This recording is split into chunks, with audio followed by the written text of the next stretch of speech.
자, 교재는 4678페이지, 이사야 5장 1절에서부터 7절 부분 살펴보겠습니다. 우리가 지금 살펴보는 부분은 여기죠. 진노의 결과, 진노의 결과, 진노에 대한 예언 가운데, 유다에 대한 진노에 대한 예언 가운데 진노의 결과에 대해서 살펴보겠습니다. 자, 이 5장 1절에서부터 7장은요, 하나 미리 강조를 하면 주어, 내가가 강조가 됩니다. 여호와께서 그렇게 하시겠다는 거죠. 내가 나의 사랑하는 자를 위하여 노래하되 나의 사랑하는 자의 포도원을 노래하리라. 마치 아가서 내용이 들어온 것 같습니다. 그러니까 맞죠. 당연히 들어와야 되죠. 이번에 좀 새롭게 눈에 들어온 부분이 찬양을 통한 언약, 5대 속성을 또 그 중에서 아가서 부분의 내용이 때리시고 싸매심, 또 다른 구조 있죠? 패망시키고 회복시키는 전체 선지서 구조에 뭐가 된다? 아주 중요한 바탕이 된다. 실체로 넘어갈 때 그 술람미 여인에게 솔로몬의 관계를 통해서 보여준 그 조건 없는 사랑의 언약, 그 다음에 불변의 언약을 얘기하는 내용이 결국은 이방인을 3대 언약의 그 긍휼 속에 드리려고 하는 하나님의 섭리였다. 이게 들어오게 됩니다. 자, 나의 사랑하는 자의 포도원을 노래하리라. 아가서 같아요. 나의 사랑하는 자에게 포도원이 있으며 심히 기름진 사내로다. 땅을 파서 돌을 제하고 극상품 포도나무를 심었도다. 그 중에 망대를 세웠고 그 안에 술틀도 팠었도다. 좋은 포도 맺기를 바랐더니 들포도를 맺혔도다. 그래서 들포도 맺힌 것이 이제 없애야 되고 본래 포도원으로 이제 회복을 하는데 그 포도원은 하늘에 있는 포도원이다. 이렇게 되는 거죠. 그게 잠언에 나타났었고요. 그게 이제 실체적으로 이 땅에 그리스도를 통하여 오시는 하나님의 나라와 관계가 됩니다. 3절 예루살렘 거민과 유다 사람들아 구하노니 이제 나와 내 포도원 사이에 판단하라. 그러니까 내가 모형을 없애버린다는 거예요. 그런데 그게 없애버리는 것이 너희들에게 새로운 것으로 싸매주려고 하는 것이다. 이게 큰 흐름이죠. 4절 내가 내 포도원을 위하여 행한 것 외에 무엇을 더할 것이 있었으랴. 내가 좋은 포도 맺기를 기다렸거늘 들포도를 맺히면 어찌민고. 이제 내가 내 포도원에 어떻게 행할 것을 너희에게 이르리라. 내가 그 울타리를 걷어 먹힘을 당케 하며 그 담을 헐어 짓밟히게 할 것이요.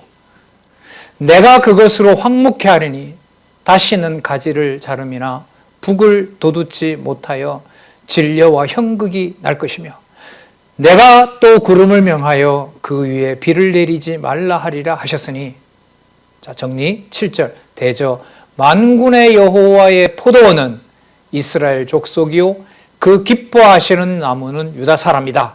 그런데 모형의 방식으로는 하지 않겠다. 이게 바로 이 내용이죠. 그들에게 공평을 바라셨더니 도리어 포악이요 그들에게 의로움을 바라셨더니 도리어 부르짖음이었도다. 뭔가를 더 얻어가려고 욕심을 내는 거 있잖아요. 자, 그래서 내가라는 내용이 나오는 겁니다. 그래서 내가 준비한 나라는 너희 열조뿐만 아니라 아담에게 약속했던 그 언약은, 그 나라는, 그 포도원은 바로 내 아들을 보내서 내가 원하는 내 기뻐하는 자 메시아를 보내서 이룰 바로 그 나라이고, 그것은 전혀 모형을 통해서 보여줬던 것과는 질적으로 하든 하늘에 속해서 하늘에 정해서 하늘에서 이미 정하여진 그 바로 포도원이다. 이게 바로 이 흐름이라고 할 수 있겠죠. 그래서 요한복음에 나타난 예수님의 그 아버지 하나님의 그 포도원 주인 되시고 당신은 거기에 이제 관리자가 되시고 또 백성들에게 포도원 비유할 때 바로 이런 내용들이 근거가 된다고 할 수가 있겠죠. 그래서 그 들포도를 맺은 유다와 예루살렘에는 화가 임하게 된다. 그 내용이 5장 8절에서부터 23절입니다. 예루살렘과 유다 백성에게 임할 화를 6번 예언합니다. 그 6번 예언한다는 말은 반드시 이루어진다. 반드시 화가 임하게 된다. 이렇게 됩니다. 8절에 보면 가옥이 가옥을 연하며 전토에 전토를 연하며, 그러니까 너무 좋은 집이 만들어져 있고요. 지금 밭도 잘 관리되고 있는 겁니다. 거기에 8절 끝에 보세요. 화 있을진저 얘기하죠. 자, 9절에 만군의 여호와께서 자, 다는 읽지 않고 중간중간 볼게요. 허다한 가옥이 황폐하게 되고, 10절에 보면 열흘 가리 포도원이 조금밖에 못 얻고 한 호멜에게서 한 에바 10분의 1밖에 안 나오고, 11절에 그 부패하는 모습이죠. 아침에 일찍 일어나 독주를 따라가고 밤이 깊도록 포도주에 취해 있는 자 그들에게 화가 있다. 11절 화가 있다 나오죠. 12절에 수군과 비포와 소고와 포도주를 갖추었어도 여호와의 행하심을 관심치 아니하며 그의 손으로 하신 일을 생각지 아니하는도다. 그 잔치에 취해 있다는 거죠. 그래서 13절에 이러므로 나의 백성이 무지함을 인하여 사로잡힐 것이요 그 귀한 자는 줄일 것이고 목마를 것이고 음부가 그 욕망을 크게 내어 한량없이 그의 업을 벌린 즉 땅에 묻힌다는 거죠. 죽게 된다는 겁니다. 호화로움과 많은 무리와 떠드는 것과 기쁨을 즐기는 연락하는 자가 거기에 빠지게 된다.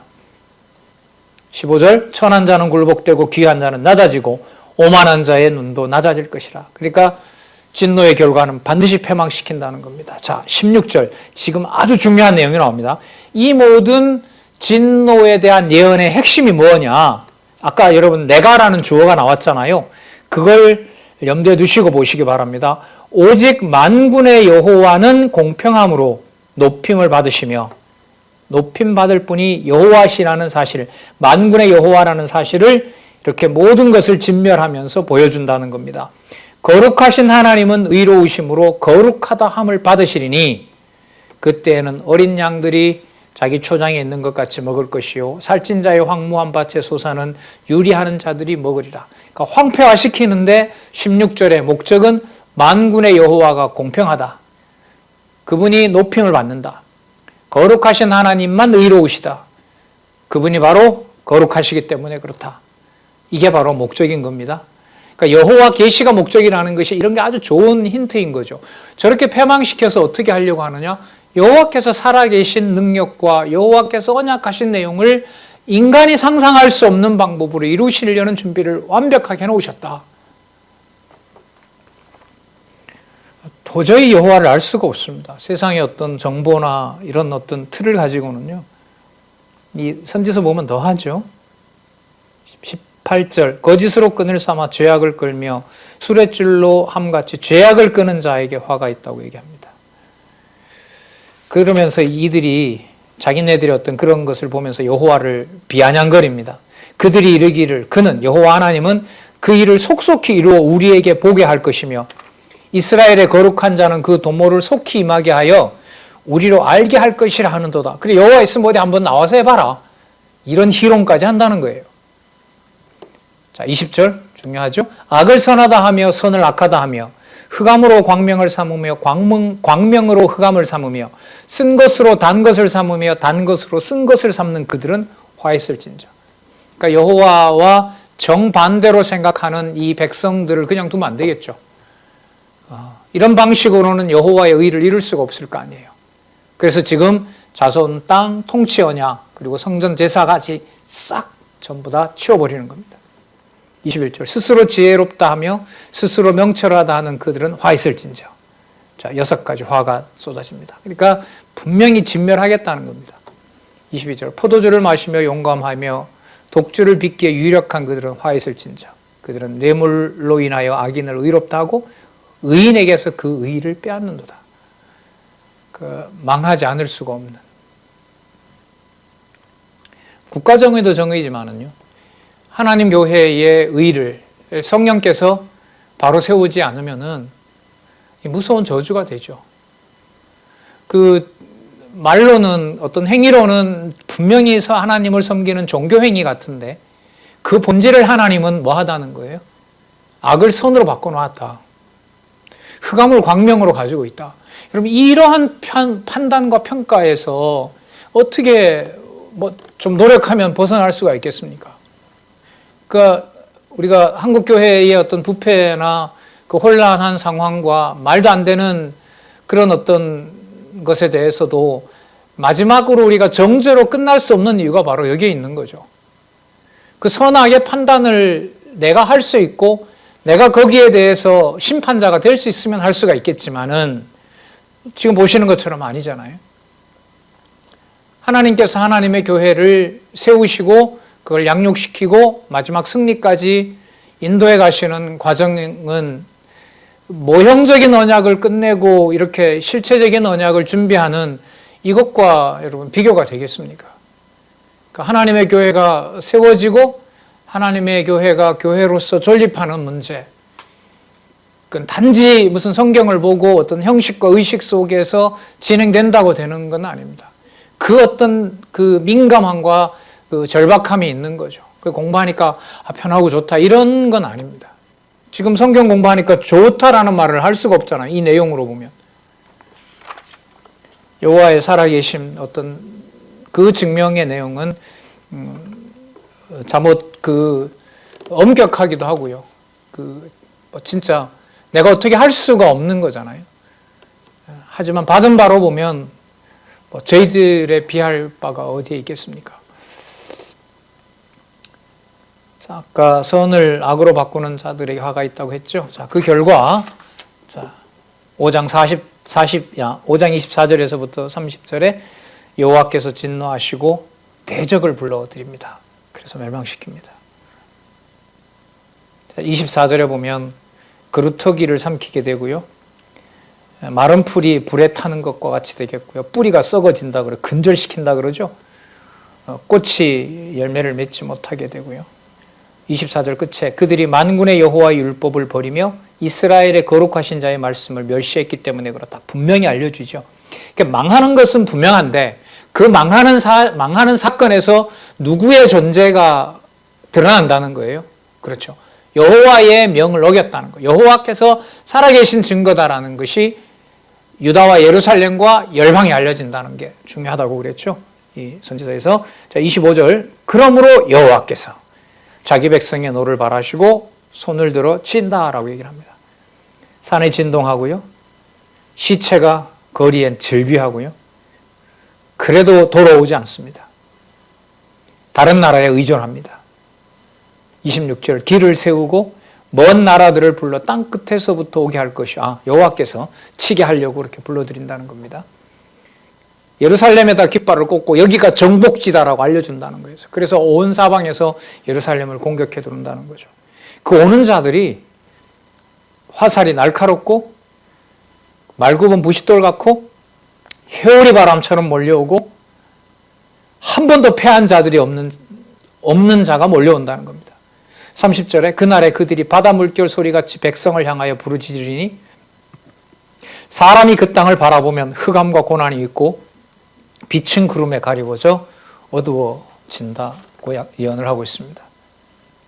자, 이러한 여호와의 그 섭리, 모형적인 자손 땅 통치, 그 다음에 성전에 대한 철저한 그 무서운 심판을 보여준 다음에 이 기록에 의하면 이사야에게 하나님의 모습을 본 거죠. 여기에서.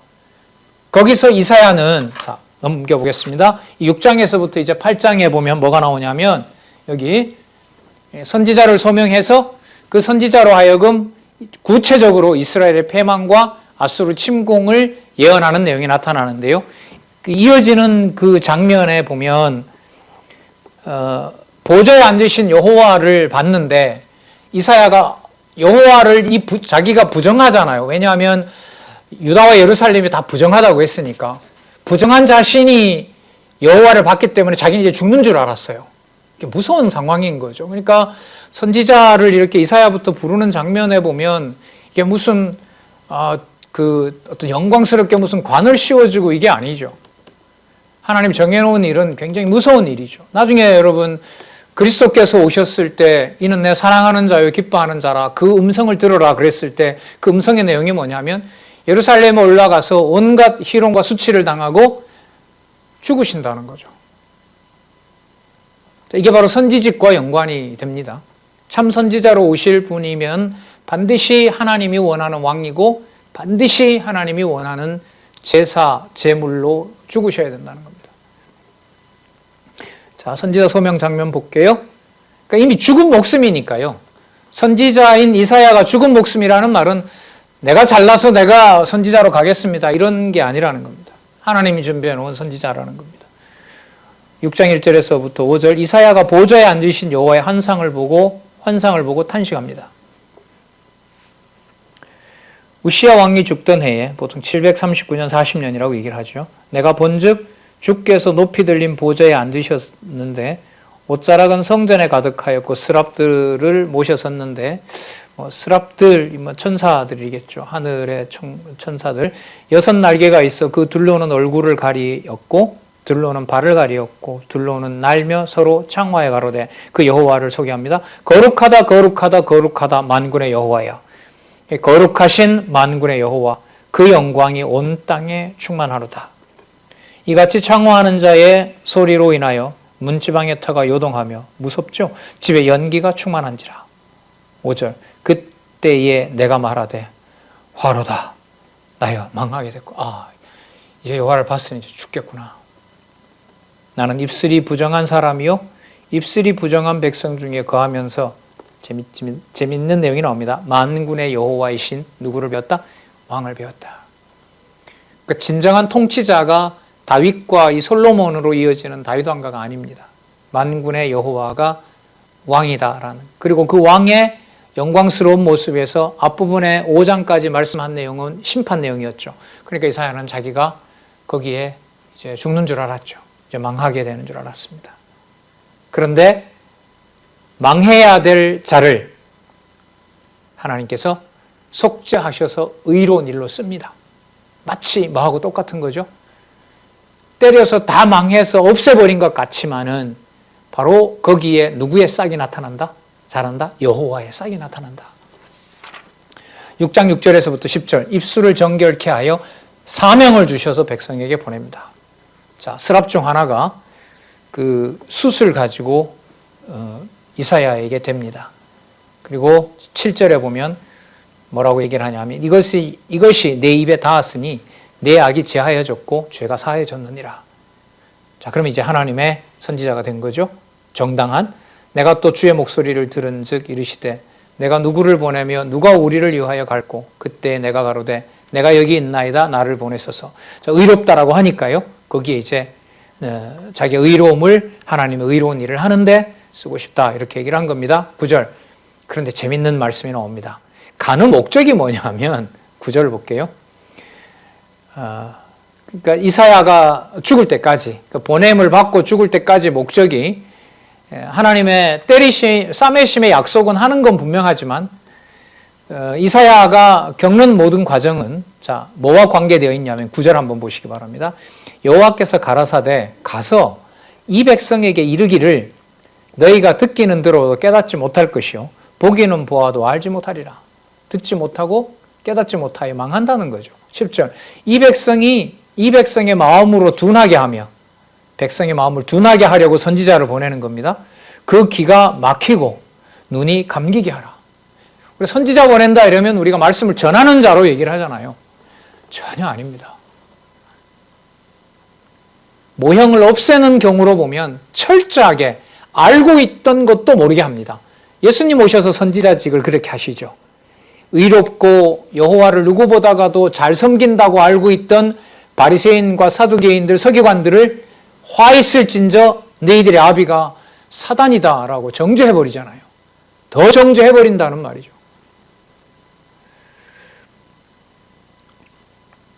염려컨대 그들이 눈으로 보고 귀로 듣고 마음으로 깨닫고 다시 돌아와서 고침을 받을까 하노라. 성령의, 보혜사 성령의 말씀 사역도 마찬가지입니다. 그러니까 때를 얻든지 못 얻든지 전할 뿐이라고 하는 것은 그것을 받을 자인지 아닌지에 대한 판정을 하나님께서 하신다는 거죠.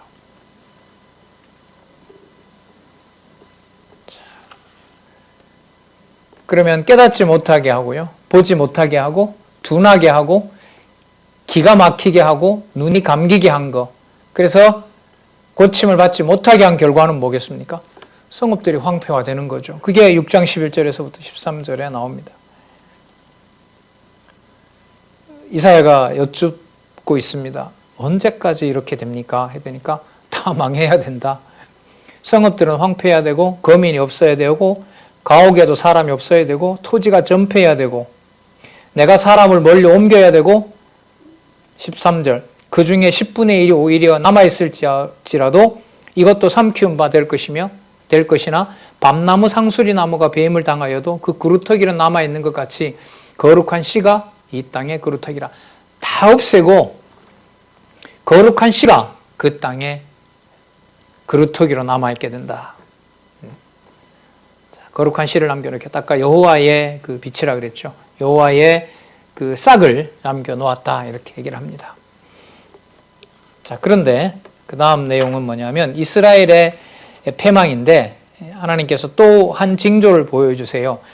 이스라엘이 패망을 하는데 이제 곧 패망한단 말이에요. 패망을 하는데 니들은 아람에 의해서 패망을 할 거라고 여기고 있지만은 또 아람과 북이스라엘이 합하여서 남쪽 유다를 치리라고 생각을 하고 있지만 그게 아니다. 그 아람과 북쪽 이스라엘이 오히려 북이스라엘 아수르에서 망하게 되고 그 다음에 그 아수르가 너희들을 치러 오게 된다. 남쪽 유다도.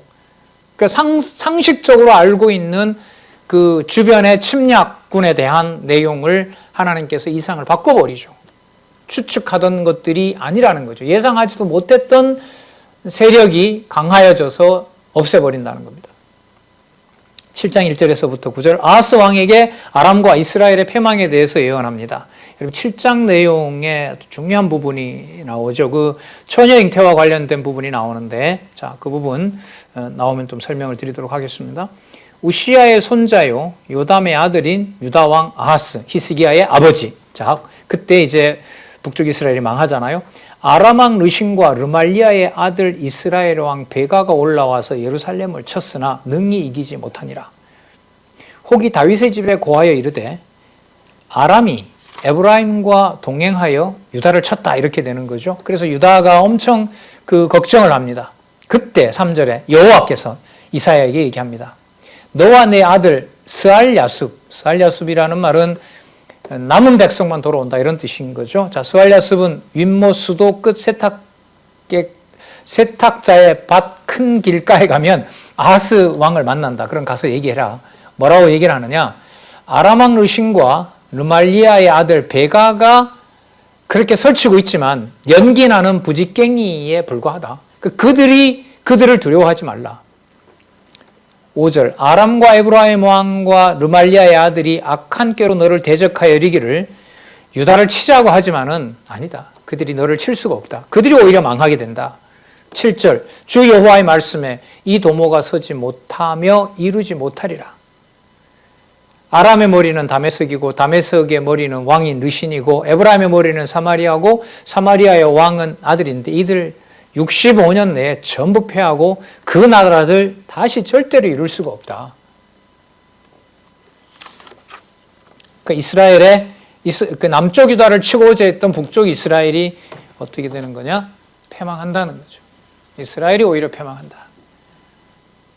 남쪽 유다를 치러 왔던 이스라엘이 패망한다. 이게 바로 뭐의 증거냐? 유다가 당할 진노에 대한 바로 예언이라는 것입니다. 그러면서 아하스한테 그럽니다. 아하스한테 네가 한 징조를 구해라. 하나님이 그래요. 무슨 표적 보여줄까? 이게 분명히 일어날 건지. 그랬더니까 아하스가 이제 필요 없습니다. 그거면 됐습니다. 오만한 거죠. 하나님에 대한 존재를 확증해 주려고 하는데 그 필요 없다라고 아하스가 그럽니다. 그런데도 필요 없다고 하는데도 불구하고 하나님은 정해진 뜻을 보여줘요. 그러니까 기도한다고 아까 그랬죠. 기도한다고 안 들어준다고 그랬죠. 지금 이 내용으로 보면 필요 없다고 하는데 하나님의 징조가 필요 없다고 하는데도 하나님이 일방적으로 징조를 보여주세요. 자, 그 징조의 내용이 뭔지 한번 보겠습니다. 13절 이사야가 가로되 다윗의 집이여 청컨대 들을지어다. 너희가 사람을 괴롭게 하고 그것을 작은 일로 여겨 또 나의 하나님을 괴로우시게 하려느냐? 그러므로 주께서 친히 징조로 너희에게 주실 것이라. 그러니까 여호와께서 친히 징조로 준다는 거예요. 누구를 통해서 주는 것이 아니라 그 친히 줄 징조가 뭐냐 하면 보라 처녀가 잉태하여 아들을 낳을 것이요 그 이름을 임마누엘이라 하리라. 물론 여러분 메시아의 출생과 연관된 겁니다. 그런데 지금 이 상황을 좀 연결을 시켜야 돼요. 지금 이 상황은 북쪽 이스라엘이 망하는 거잖아요. 그리고 남쪽 유다는 망하지 않는다는 거예요. 그러면 남쪽 유다가 망하지 않는다는 말은 나중에 유다 가문을 통하여 누가 오느냐? 메시아가 온다는 거죠. 그 메시아가 올 때 일어나는 일이 뭐냐면 처녀가 잉태하여 아들을 낳는 거예요. 그런데 처녀가 잉태하여 아들을 낳는 징조가 뭐냐 하면 첫 번째 남쪽 유다가 북쪽 이스라엘과 아람에 의해서 망하는 것이 아니라 오히려 북이스라엘과 아람이 아수르에게 망한다는 겁니다. 그리고 아수르에 의해서 살아남았지만 남쪽 유다가 아수르에게도 잡혀가고 나중에 바벨론에게도 잡혀가서 농사 지을 수 없는 땅에서 연명한다는 거예요. 버터와 꿀을 먹는다고 얘기를 하고 있습니다. 자, 그러면서 이 증거는 장차 오실 메시아와 관계가 되는데 처녀가 잉태하여 낳은 아들은 임마누엘로 하나님이 거하시는 분으로 메시아가 분명하지만 그 메시아가 오는 일의 징조가 뭐냐면 남쪽 유다가 아람과 북이스라엘에 멸망하지 않고 그리고 남쪽 유다가 메시아가 올 때까지 그 나라가 어떻게 된다? 이방에 붙잡혀 가서 고생을 하게 된다. 그래서 증거가 뭐냐면 버터와 꿀을 먹게 된다. 이게 바로 이 내용의 핵심인 겁니다. 자, 조금 더 읽어보고요. 주석에서 설명을 하고 있으니까 그때 살펴보겠습니다. 이 주석이 매우 독특하고 탁월합니다. 이렇게 보질 않으면 이 설명을 할 수가 없어요. 자, 7장, 9장, 앞으로 11장을 꼭 유의하시기 바랍니다. 7장, 9장, 11장. 여기 전부 보라 처녀가 잉태의 아들을 낳을 것이요 라고 하는 바로 이 약속과 관련된 내용이 나오거든요. 자, 세 번에 걸쳐서 지금 경고에 대한 내용 가운데 북쪽 이스라엘과 아람이 남쪽 유다를 침범하는 것이 아니다. 그리고 장차 그 내용이 뭐와 연관이 되느냐? 처녀가 잉태하여 아들을 낳는 사건하고 연관이 된다. 그렇다면 여러분, 예수님은 740년 후에 오시지만 북쪽 이스라엘과 아람이 남쪽 유다를 치지 못하는 이 사건은 반드시 누가 태어날 것, 어떤 방식으로 처녀가 잉태하여 아들을 낳을 것에 대한 뭐가 됩니까? 분명한 증거가 되는 거죠. 여기서는 시간적 간격이 그렇게 중요하지 않습니다. 그러니까 남쪽 유다가 북쪽 이스라엘과 아람에 의해서 살아남았던 것, 그리고 그들이 버터와 꿀을 먹으면서 연명을 한 것, 그게 무엇의 징조가 된다? 그렇죠. 처녀가 잉태하여 아들을 낳을 것에 대한 징조가 되는 겁니다. 자, 좀 본문을 보고 뒤에 설명 보도록 하겠습니다. 그러므로, 14절이죠. 읽었죠. 보라 처녀가 잉태하여 아들을 낳을 것이요 그 이름을 임마누엘이라 하리라. 임마누엘 하나님이 그와 함께 하심이라. 이 의미도 메시아의 이름이기도 하지만은요. 남쪽 유다와 여호와께서 함께 하신다는 의미도 되죠. 왜? 그 북쪽 이스라엘과 아람의 침략에 여호와께서 보호해 주셨으니까요. 그러니까 내가 내 백성을 준비하는데 그림자는 아니다.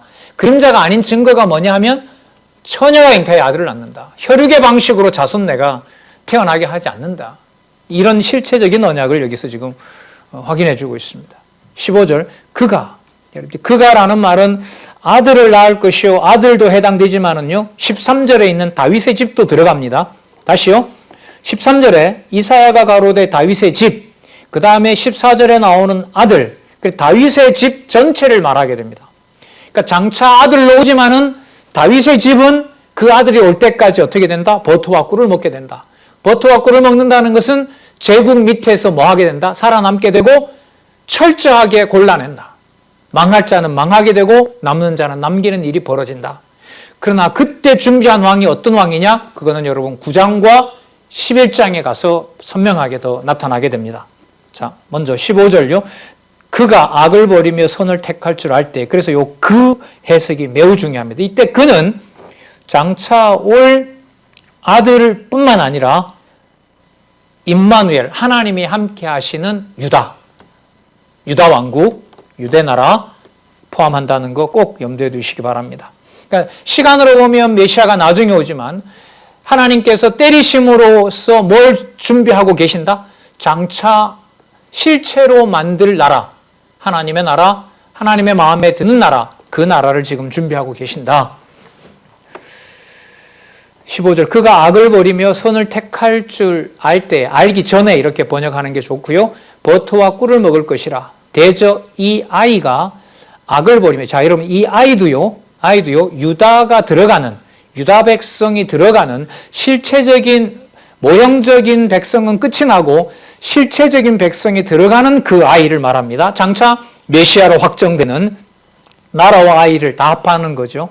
아들 임마누엘, 유다, 이게 전부 이제 한 덩어리가 되는 겁니다. 여기서는 대저 이 아이가 악을 버리며 선을 택할 줄 알기 전에, 그러니까 하나님의 정한 선과 악을 알기 전에, 이 말은 회복돼야 된다는 거죠. 자, 너의 미워하는 두 왕의 땅이 패함받으리라. 자, 아람 왕과 북이스라엘 왕의 패망을 얘기를 하는 겁니다. 그러면 아람과 이스라엘이 아수르에 패망되는 것을 보면 이게 무슨 징조가 된다? 남쪽 유다가 임마누엘, 하나님이 함께하는 나라가 되고 그 징조가 나중에 어떻게 확정된다? 처녀가 잉태하여 아들을 낳게 된다. 이렇게 정리가 되면 됩니다. 자, 17절, 여호와께서 에브라임이 유다를 떠날 때부터 당하여 보지 못한 날을 너와 내 백성과 내 아비 집에 임하게 하리니. 여러분 아까 왜 다윗의 집, 그 13절에 다윗의 집, 그 다음에 15절에 그 다음에 16절에 아이, 이걸 아들 임마누엘 유다로 같이 보자 했냐 하면 17절에 이 답이 나오는 거예요. 여호와께서 에브라임이 유다를 떠날 때부터, 유다 나왔죠? 떠날 때부터 당하여 보지 못한 날을 너와 내 백성과 내 아비 집에, 이게 바로 유다 집이잖아요. 그리고 그 유다 집에 장차 처녀가 잉태하여 아들을 낳는 일로 이 일이 성취된다는 겁니다. 너와 내 백성과 내 아비 집에 임하게 하시리니 곧 아수르 왕에 오는 날이라. 아람이 너희들 절대로 못 이긴다. 아수르에 의해서 북이스라엘과 남쪽 유다가 망하게 된다. 그 일로 버터와 너희들이 꿀을 먹게 되는데 언제까지 그러느냐? 바로 처녀가 잉태하여 아들을 낳을 때까지. 그러니까 하나님께서는 지금 보면 그림자를 없애면서 뭘 분명히 준비하고 이루어 갈 준비를 완벽하게 해놓으시는 거죠. 실체적인 언약을 이루어갈 준비를 하고 있는 거죠. 자손도 다윗이 낳고 이런 게 아니다. 처녀가 잉태한다는 말은 하나님의 능력으로 만든다는 거죠. 나중에 여러분 성령으로 잉태되는 사건 여러분들도 아시잖아요. 자, 이 부분에 여러분 주석이 이게 좀 복잡하겠어요. 이런 전체 구조를 봐야 되니까. 그게 여러분 나와 있기 때문에 4700페이지는 동그라미를 하시고요. 숙지를 꼭 하셨으면 좋겠습니다. 여러 번 반복해서 읽으시고요. 꼭 그 혼돈 없이 그 문법에 그가 누군지 그런 내용들을 설명을 하고 있으니까. 자, 어디를 보시냐면 중간쯤인데요. 그 이사야 8장 8절. 이사야 8장 8절 있죠, 중간에. 그 8장 8절이 들어있는 문장부터 보겠습니다. 여기서 그가라는 대명사는 15절에 나오는 거죠. 그렇죠. 15절에 나오는 그가라는 대명사는 임마누엘을 가리키는 것으로 다윗의 집, 곧 하나님이 함께 하시는 유다 왕국을 가리킨다. 왜 유다 왕국이라고 말하느냐? 유다 왕국을 보호하기 때문에. 왜? 곧 아람 왕과 북이스라엘 왕이 아수르에 의해서 잡혀가기 때문에. 그 역사적 상황을 지금 구체적으로 확정을 해서 얘기를 하는 겁니다. 유다 왕국을 가리킨다. 임마누엘이라는 실제 아들은 장차 처녀의 몸에서 태어나게 되지만 그 사역은, 잘 보세요, 유다 왕국을 통하여 뭐하고 있다? 이미 이루어지고 있다는 거예요. 이 주석이 매우 여러분 탁월하다는 겁니다. 이게 이제 앞으로 학술 회의나 이제 그런 모임에 가서 여러분 이런 내용들을 다 이제 저 같은 사람이 제시를 해야겠죠. 그리고 그렇게 해석하는 것이 맞다라고 이제 증명도 성경 전체의 어떤 포괄적인 내용을 통해서 살펴봐야 되고요. 자, 보겠습니다. 그 사역은 유다 왕국을 통하여 이미 이루어지고 있다. 아직 누구는 오지 않았지만 처녀가 잉타의 아들 낳지는 않았지만 뭐는 진행되고 있다? 임마누엘은 진행되고 있다. 그 임마누엘은 다윗과 솔로몬의 방식으로 함께하는 것이 아니라 내가 관리한다. 자, 그 사역은 유다 왕국을 통하여 이미 이루어지고 있다. 곧 여호와 하나님께서는 처녀 마리아의 몸에서 다윗의 자손으로 메시아가 출생하도록 섭리하시려고 다윗의 집 곧 유다 왕국과 함께 하셔서 보호해 주시는 섭리를 하시는 것이다. 이해되시죠? 그리고 악을 버리며 선을 택할 줄 알 때라는 말은 이방신을 버리고 여호와 경외함을 선택할 줄 알 때까지라는 뜻으로 이해된다. 이사야 선지자는 유다 왕국이 이방신을 버리고 여호와 경외함을 선택할 줄 알 때까지, 이게 여러분 제국 역사 다 지나는 거예요. 황폐해진 땅에서나 소나 양으로 길러 저주로 만든 버터나 꿀에서 취한 꿀을 먹게 될 것이다. 이 내용이 여러분 뭐 좋은 내용이 아니라 뭐 한다는 거죠? 포도나 이런 걸 심어서 먹는 게 아니니까 뭐 하게 된다? 그렇죠. 포로 생활한다는 거예요. 잡혀간다는 겁니다. 그게 무슨 징조다? 처녀가 잉타의 아들을 낳을 것이고 임마누엘의 증거다. 그게 하나님이 너희와 함께 하시는 증거가 된다. 유다 왕국과.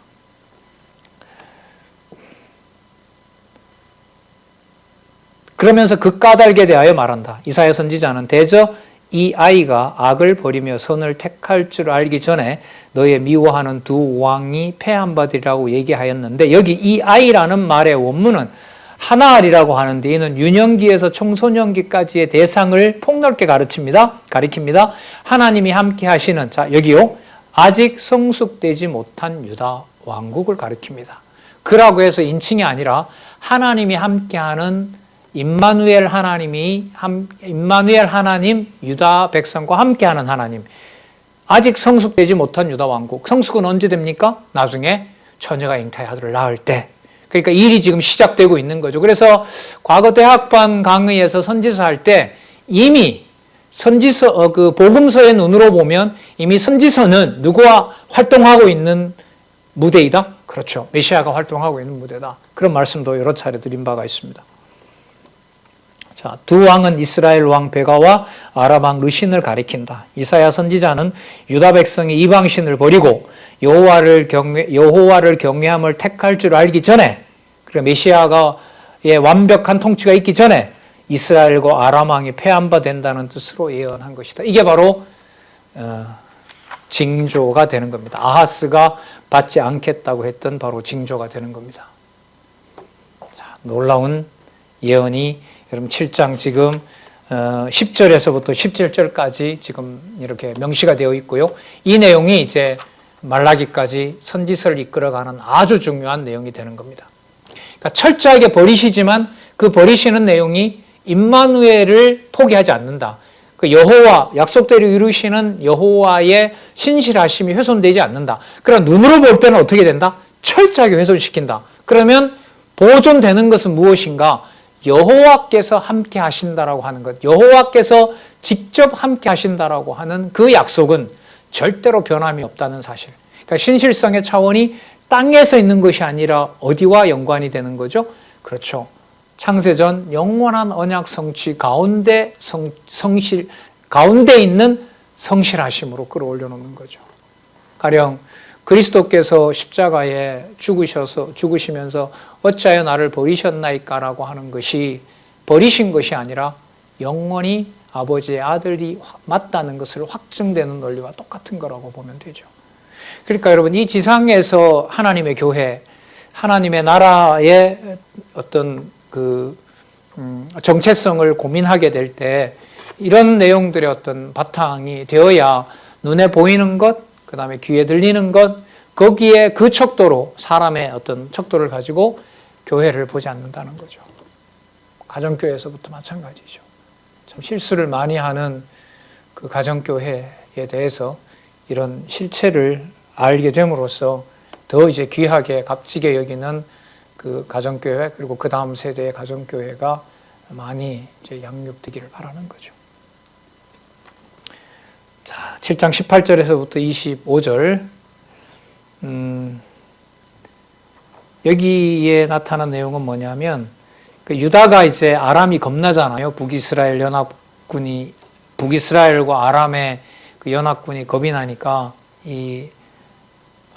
유다가 아수르한테 그 뇌물을 주잖아요. 그리고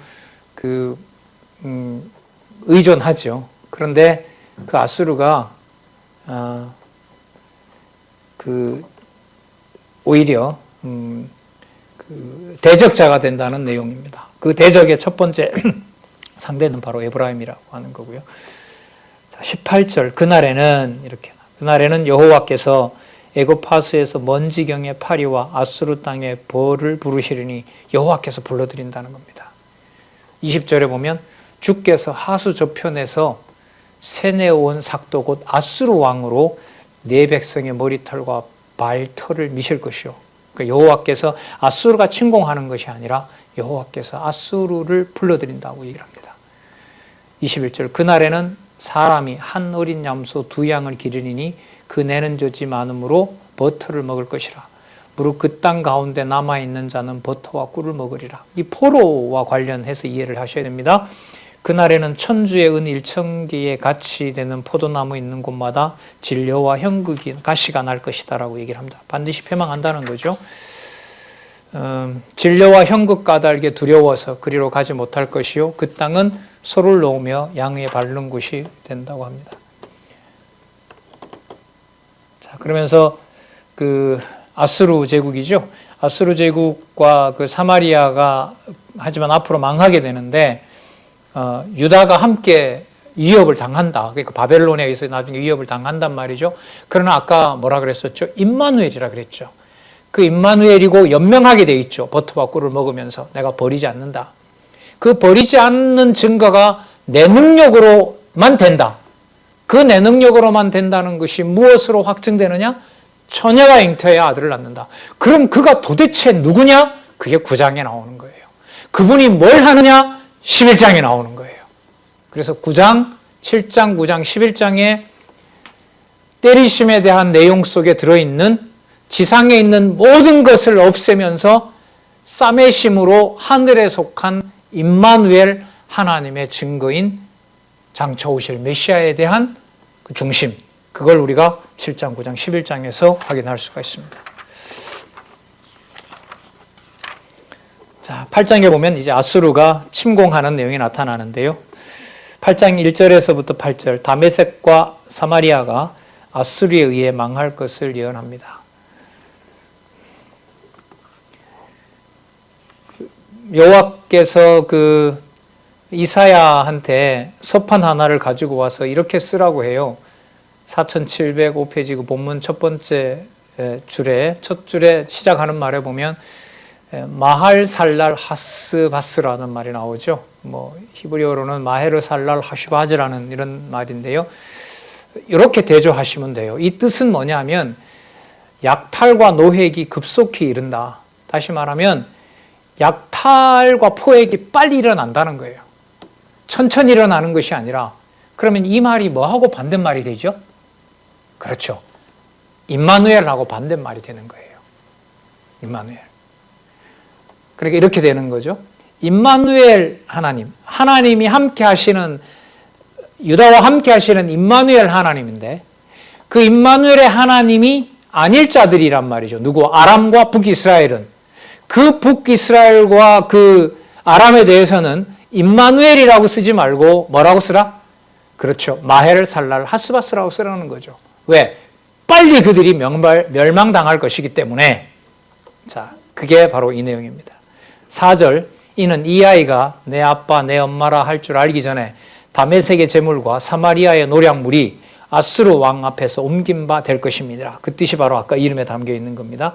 5절, 여호와께서 다시 내게 일러 가라사대 이 백성이 천천히 흐르는 실로아물을 버리고 르신과 르말리아의 아들을 기뻐하나니 이러므로 주 내가 흉용하고 창일한 큰 하수 곧 아수르 왕과 그의 모든 이력으로 그들 위에 덮을 것이라. 그 북이스라엘을 멸망시켜 버리겠다는 거죠.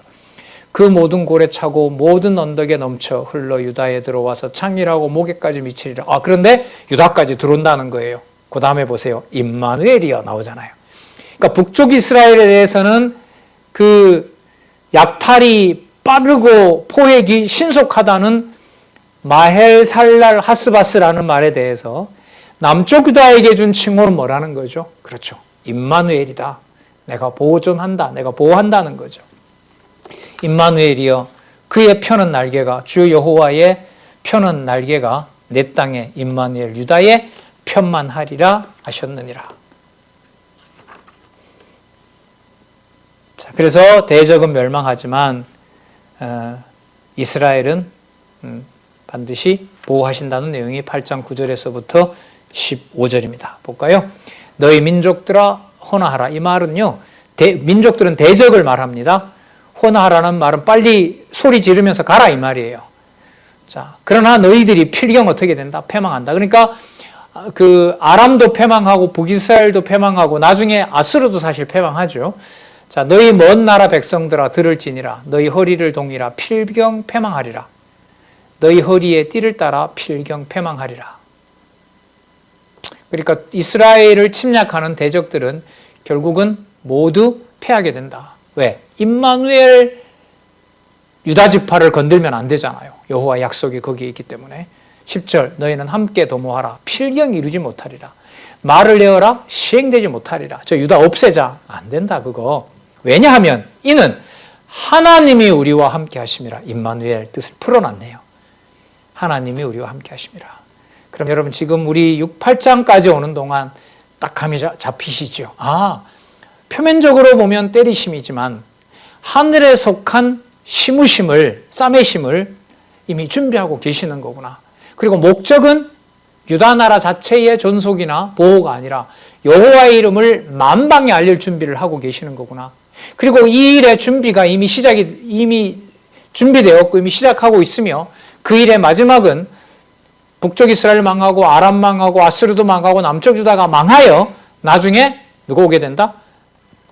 처녀가 잉타해 아들을 낳는 사건으로 이루어지게 된다. 그래서 여러분 8장 요게 끝나면 9장에 가면 그가 누군지에 대한 어마어마한 설명이 나타나게 됩니다. 오늘 아마 8장까지 해야 될 것 같은데요. 자, 8장 본문 좀 더 보겠습니다. 10절 끝부분에 이는 하나님이 우리와 함께 하심이라. 여호와께서, 자, 주어가 강조되죠.